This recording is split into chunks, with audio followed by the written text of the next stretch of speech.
আসসালামু আলাইকুম রহমতুল্লাহ। গান ইমানের জন্য কতটা ক্ষতিকর? গান কতই না প্রিয় জিনিস অনেকের কাছে।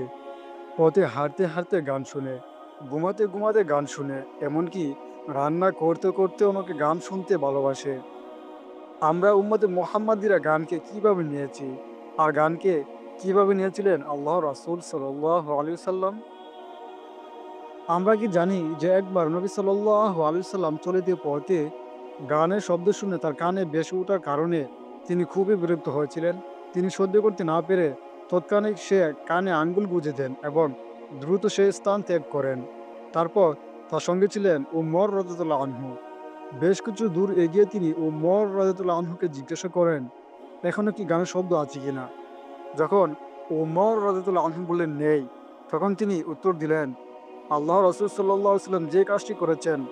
তখন পরবর্তী সময়ে যখন উমর রাদিয়াল্লাহু আনহু ঠিক একই অবস্থায় পড়েছিলেন, অতএব গানের শব্দ বা বাদ্যযন্ত্রের শব্দ তার কানে আসতো, তখনই তিনি রাসূল সাল্লাল্লাহু আলাইহি ওয়াসাল্লাম যেরূপ আচরণ করেতেন, অতএব কানে আঙ্গুল গুঁজে দিতেন, তখন উমর রাদিয়াল্লাহু আনহু ঠিক একই আচরণ করেছেন।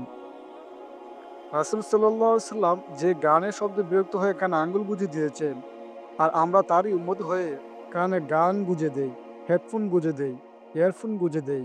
আমাদের কি একবার মনে হয় না এতে আল্লাহ কি সন্তুষ্ট হচ্ছেন নাকি শয়তান খুশি হচ্ছেন? কেন গানের সাথে ইসলামের এই শত্রুতা? কারণ গান হচ্ছে শয়তানের একটি বড় অস্ত্র।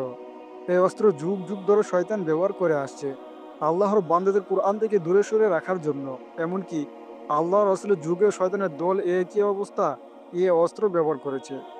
মক্কার কুরাইশের কাফিররা যখন দেখলো কোরআনের সুমধুর সুর তাদেরকে আকর্ষণ করছে, তখন তারা এর থেকে তাদের দূরে রাখার জন্য গায়িকা নিয়ে এলো। পথে পথে গান লোকদেরকে আকর্ষণ করত এবং কোরআন শোনা থেকে বিমুখ করত।